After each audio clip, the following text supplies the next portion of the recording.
Hi everybody, Sarah Rentschler here, CFP practitioner, enrolled agent, and Social Security advisor from TimeWise with your 2025 tax law update.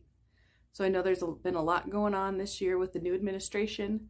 We've got tax law updates coming down the pike and the Social Security Administration changes. So I thought it would be good to give an update. So what's been going on? First, we have an increase to standard deductions. The standard deduction for single taxpayers has increased to $15,000. Married filing joint, that's $30,000 for the year. And those over 65 filing married filing joint, that's $33,200 for the year. These higher standard deductions and preferential brackets are in effect until the end of the year. That's when the Tax Cuts and Jobs Act will sunset.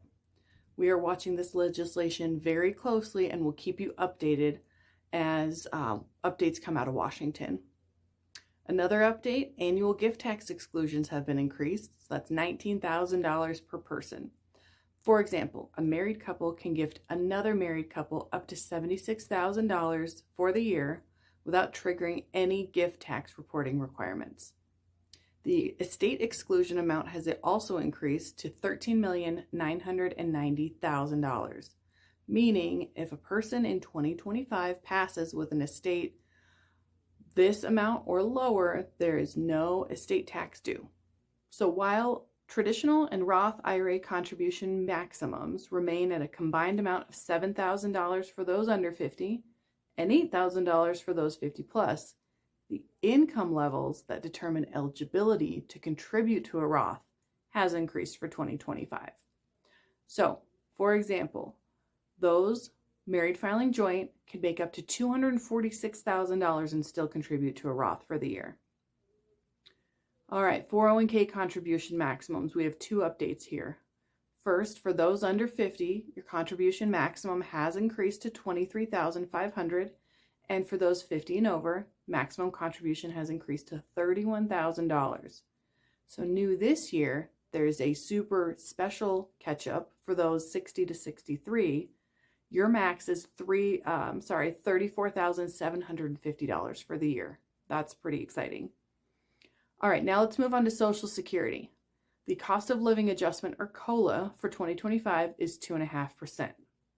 Now, what's really interesting with Social Security this year is the Fairness Act was signed into law in January, completely ending the windfall elimination provision and government pension offset provisions.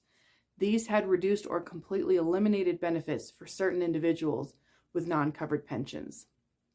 If you were subject to these provisions and no longer are subject to them, you should have received a letter from Social Security earlier in the year. If you have any questions, feel free to give the office a call. We'd love to talk to you about them. So in wrapping up these videos, I always like to include a bonus tip or two. So this year's bonus tips are for those who are charitably inclined. There are some tax-saving strategies to make the most out of your generosity. The first of which is called gift bunching. So instead of gifting each year, you consolidate donations for 2 years into just one, thus maximizing your itemized deductions. Second, we have something called a qualified charitable distribution. That is applicable for those 70 and a half and charitably inclined. You have the opportunity to reduce your taxable income by gifting directly from a retirement account. This checks multiple boxes simultaneously. First, it lowers your taxable income by being able to deduct that qualifying charitable distribution in addition to your itemized or standard deduction.